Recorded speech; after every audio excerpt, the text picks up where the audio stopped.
la galette des rois. Vous connaissez peut-être la recette, de la pâte feuilletée, du beurre, du sucre, des œufs et surtout de la poudre d'amande. Mais d'où viennent ces amandes? Moins de 2,5% sont produites en France.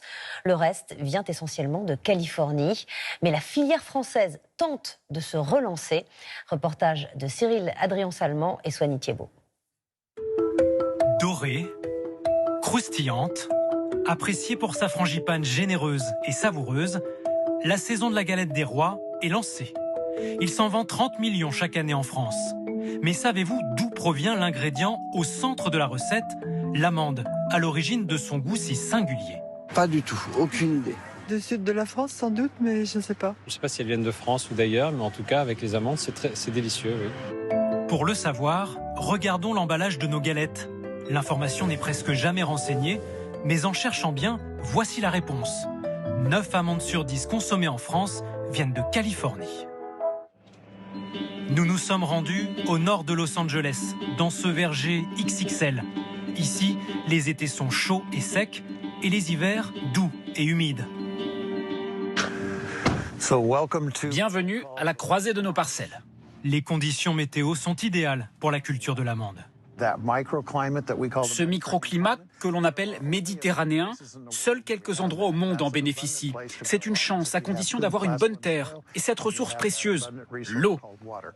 De l'eau, il en faut beaucoup pour produire le million de tonnes d'amandes récoltées chaque année dans la région.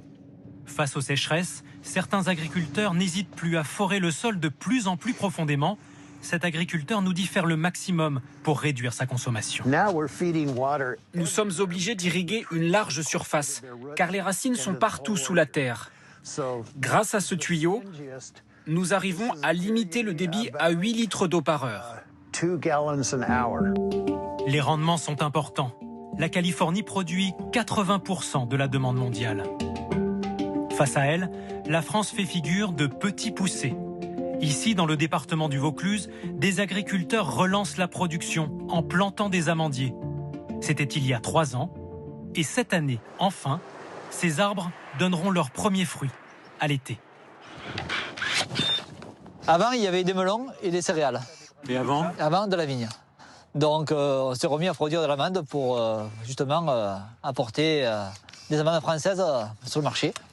Dans les années 50, le gel et la concurrence de cultures plus rentables ont tué la filière de l'amande du sud de la France.